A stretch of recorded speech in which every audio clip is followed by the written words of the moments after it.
Konnichiwa, bitches. Man, the wait is finally over. And we back with another one, and today we have Pusha T with It's Almost Dry. Man, you don't know how long I've been waiting for this. This is one of my most anticipated albums of the year. Every single, up till now, I've enjoyed. I did a reaction to Diet Coke, I did a reaction to Neck and Wrist. Apparently the song from the Nego project's on here, so that's cool. Whatever we got here, I just expected nothing less than good at the very least. Everything is produced by the Neptunes and Kanye. Like, you're getting GOAT production already. So, Pusha T, there's no introduction for this man. This man's legacy is solidified. Classics that he has, Hell Hath No Fury, Lord Willin', Daytona. Even the albums I wouldn't consider classics, they have classic tracks on them. Amen. I'm looking forward to this. I'm excited for this. Pyrex Bowls are on back order. After listening to this, I'm probably going to start slaying weight. Like, that's just how it's going to go. Let's just get right into this. I have nothing else to say. Like, you know exactly what you're going to get from a Pusha T project. So, let's just get it. First track we got is Brambleton. So let's get it. They're gonna die. We was out in Brambleton after Pooh got hit.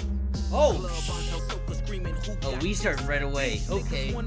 They could move out quick, different like the two got mixed. Buying biggies, but was riding on some Tupac shit. We was both hurt forever. I would never talk to you about shit.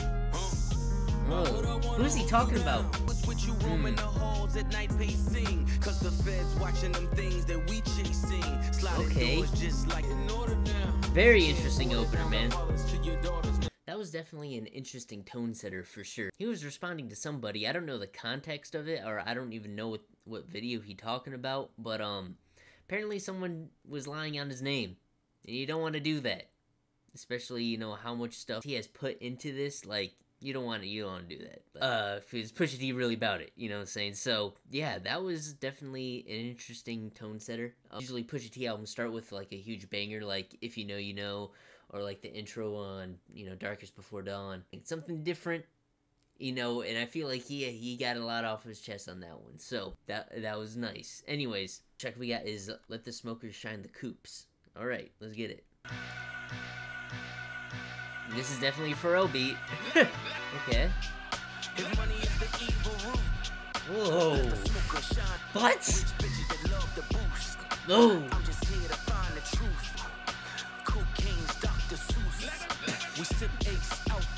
Jesus.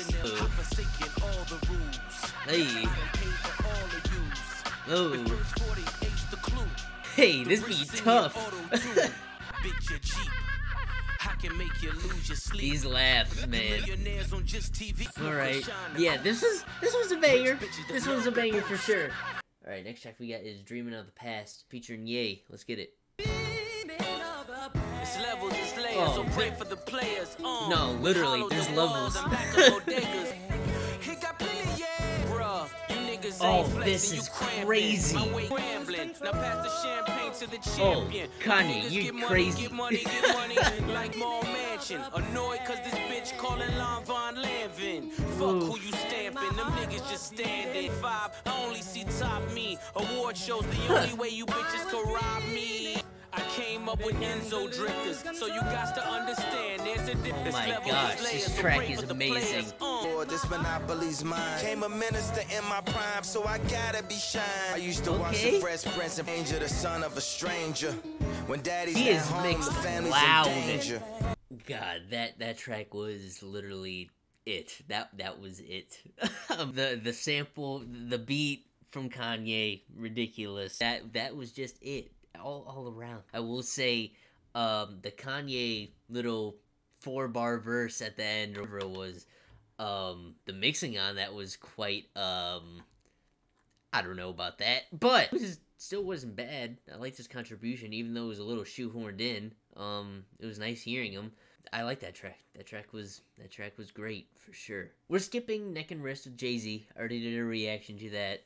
Link to it is right here. If you want to peep it. Great track. Both of their verses were fire. It was definitely different. It definitely wasn't a Drug Dealers Anonymous 2. It definitely was a whole different thing. And I actually, like, like it even more now, kind of like listening to it in context with the album. So yeah, that track is great. Definitely a polarizing track to some people. I can definitely see why. Like, it's always a treat hearing Jay-Z. Like, that man Hove, like, had so many layers to that verse. It was crazy. Next track we got is Just So You Remember. Get right into this. Ugh. This is giving me some numbers on the boards vibes. What's going on here? You come out to the light. Can your eyes behold the sight? Oh, this track is going to be tough. Oh, this track is going to be crazy. I can already feel. You rappers apply for the stimulus. Living a lie, but die for your images. It's guns involved. Cuba for the thrill of it. But I ain't go to show you what you shoulda did. Tennis changed my Joker smile. You know who the villain is. Just oh so my gosh, this is so dark. And army fatigue when I talk pyramids. Just so you remember who you dealing with. The purists know we selling white privilege. Designing drugs will turn niggas limitless. Book of blow, just know I'm the genesis. Oh my god. What? He broke me. He broke me. I knew I was going to get some of these lines, these coke bars that are just going to break me. This track is definitely doing that. Like, I just, oh, hold on. I gotta take a breather. Okay, let's get back into it. Remember who you dealing with. His Pyrex talks, but I'm the ventriloquist. Language different. Gosh, what? Hustle sharp, but they ain't shooting insulin. You missing the point. These drums ain't Timberlands. Bro, fuck. That track was insane. That track was literally crazy.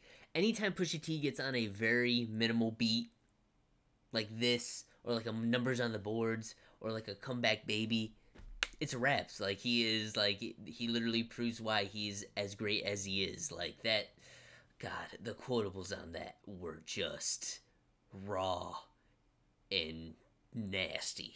Huge pause. I don't mean it in that way. We're skipping Diet Coke, you know what I'm saying? I already did a reaction to that, so if you want to check it out, link to that is right here. That track was a great, lead single for the album, I thought. Not like crazy mind-blowing, but definitely one to attract people, definitely to, catch everybody's ear. Hook is infectious. I think it's just a very, very dope track all around. Yeah. So, anyways, let's get right into the next track. We have Rock and Roll featuring Kanye West and Kid Cudi. Okay, what we got here? What is this mastering on his voice? So I blurred out the faces. The new David Ruffin. I just follow temptation. When you follow the rape, careers in its 8th gear. Nothing left to do but levitate. I'm David Blaine here. I could disappear. I still don't like this hook. Taking risks, touching lives, fuck your hits. Touch the skies when you rich. Every drop make them blitz. I made the jump to each level. Super Mario exists. All the spoons that were. I thought I could turn the tide. How I make it through the shine. Get to you and okay, Kanye. It sounded raspy as hell. How many nights I pray, how many times? No matter what we say, God will decide. God will decide. See, how come he sounds better on this part than he does the hook? Them Cudi hums, taking you to another dimension like always. Other than the hook, I like this track. It's a good track. This is nice. For sure. Next track we got is Call My Bluff. Let's get it. I can send some niggas around there right now. 1-800 call my bluff. Okay. Wake your little shrimp from my himas. Coke deals upstairs at the Ramada. We only in the sport to be LeBron's. When you use the platinum, that gold be bronze. This is pretty low key. This is probably the weakest track so far. Calling my bluff, gon' answer hello. Service with a smile when I hand out. This is like if Hook on Mr. B2 was the whole track. Sometimes I wish my fan base was more like J. Cole's. But no, you don't. Like, this one is pretty weak in comparison to everything else, that's for sure. Alright, next track we got is, this is quite the interesting set of features. Scrape It Off featuring Lil Uzi Vert and Don Toliver. I just scraped it off the top, cut it off the road, off the curve, off the block. I was already sold, I paid it in full. Tell me what I gotta do. Pull up in a bucket coupe, one for me and one for you. Yeah, it like nookies. How the fuck you ain't scared of no nigga, but you scared to put on your buzz like Woody. I just scraped it off the buzz like Woody. Alright. Because we got banana clips on the text, my boy. And I can send it in a text, my boy. I don't know about this one. Don Toliver kind of like takes over. Everything else just seems flat. I ain't gonna lie. Ever since Diet Coke, this album has been kind of taking a dip. I can't even hold you. The last 2 tracks have been flat. You know, Call My Bluff is boring. And Scrape It Off is just a flat track. It like literally has, like, take those 2 tracks and it literally you have a better album. Them tracks don't really, they're kind of just there for me. And now with this track, Hear Me Clearly, like this track is already, it's been out. It was on the Nego project. I mean, it's a tough track, don't get me wrong, it is tough. But I kind of feel like, what does it add to this album that hasn't been added already, you know what I mean? But hey, let's get it. Being caught. So what's the Shiggy Dance for a brick nigga? God damn, the bassline in this track is crazy. Left my elbow in the pot, a la Vince Carter. Compared to 2 this track is still tough, no matter what. Listen, man, that song is still tough. That song is still hard as hell. Like, the quotables unmatched. That beat is dope. But I'm conflicted, you know? That song is on another album. It's like the J-Rock King's Dead thing, you know what I mean? Like, he had King's Dead on the Black Panther album, but then he had King's Dead on Redemption. I'm really conflicted on this track being on this album. I feel like he just kind of plopped it on there just for, you know, the sake of another track, where you could have just cut that track out and the previous 2 tracks out and made this album way more concise. Weird, definitely weird. But it's still, at the same time, it's still a hard track. So, should I really be mad? Should I really be feeling this way at the end of the day? I don't even know. Next track we got is Open Air. Let's get it. Out on the balcony, goats and shit. Oh, God. Independent how I feel, the chauffeur's there. Why would I do a turkey drive to troll the mayor? No Tonys in my circles, we Sosa's here. In these 10 crack commandments, I'm Moses, yeah. 8 to your back, bricks like blocks of government cheese. 700 for the Japanese dungarees. Oh, jeez. VVS V12, don't fuck, aka rest in peace. Oh, this second half of the beat is crazy. This track was nice. The track we got is I Pray For You, featuring Labyrinth and No Malice. Let's get it. I pray for the saints before you. Oh. Organ loops hitting. Okay. Whoa. Rarely do you see the phoenix rise from the ashes. Lightning struck twice on 4 classics. Some somersault backwards through these chapters. Land in the soft white, cook it till it's off white. They question foresight. My 911 was pulling up to match in Porsche night. Feel even name my son Bricks. He raps what he wants, so fuck the name. He did do that. That's crazy. Man, brother's keeper if you listen and you dissect. All I talk is money if you listen to my dialect. Bitch, I shot grinding him cause the shit we write is timeless. Oh dear God, this is a crazy closer. This is yeah. Tell me what I missed. New designer drugs and emotions I don't get. Belong on Rushmore just from chiseling a brick. Still fighting demons, see that curse is now my gift. Secrets die with me. This man Malice hasn't missed a step. Exists, but heaven only knows I will dig another ditch. In a suit and tie like you putting on the Ritz. Man, what a closer. Makes me get the feeling like I need another Clips album. But, will it happen? I don't know. But, man, crazy track. Alright, there you have it. Pusha T with It's Almost Dry. What can I say about this, man? This album's solid. Very, very solid. I feel like this album is hard to dislike fully, because the Pusha T just continues to deliver all the time. Like, all around, it's a Pusha T album at the end of the day. You either love what he does, or you don't, and you take it or leave it, pretty much. And, you know, Pusha T does his thing all over this project. You know, he calls himself the Martin Scorsese of rap. I kind of have to agree with him. The way that he always, you know, drops every once in a while, but every time he drops, it's always a moment, always memorable. The way he always paints pictures of, you know, drug selling, but also living a luxurious lifestyle. He is so good at doing that, and the way he always delivers it with all these quotable hard one-liners, like, it makes it refreshing every single time. That's what separates him from many of his other contemporaries, that he is so good with always keeping it refreshing, even though his content is hella one-dimensional. It still hits, you know what I'm saying? You can definitely tell he's taking a lot of inspiration from a lot of movies. Like, one for sure is the Joker. Like, he definitely, you can hear all the Joker references, calling himself the new villain of rap, him with that little psychotic laugh. Like, you can definitely tell that he's trying to force that.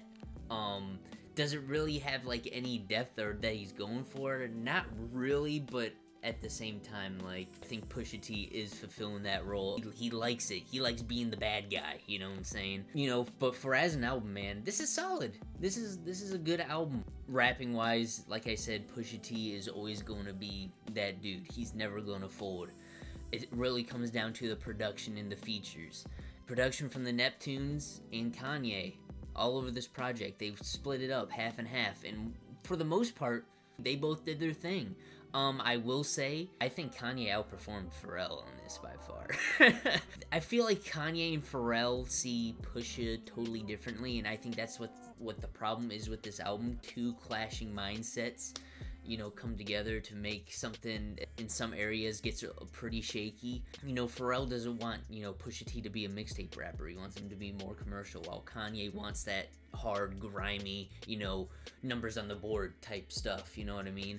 And I feel like those clash a little bit too often throughout this album, which kind of does show, especially on Call My Bluff and Scrape It Off. You can definitely tell those tracks are just not that great. And those two tracks are produced by Pharrell. Like, you can definitely tell the mindset of, like, Pusha T when it comes to each type of sound.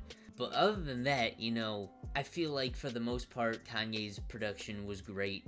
Pharrell, even though I don't like Call My Bluff or Scrape It Off, I feel like Pharrell did do his thing. I feel like, you know, this album did deliver. Even though there are some tracks that are pretty unmemorable on here, I feel like for the most part, this album is very, very solid. This is easily his second best album to date.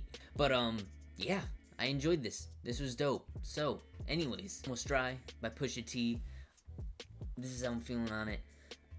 Yeah, those are just my thoughts. I'll leave it at that. Let me know what you guys think in the comments. Hope you enjoyed. Like, subscribe for more, bell icon for notifications, all that jazz. And, yeah, we'll see you on the next one.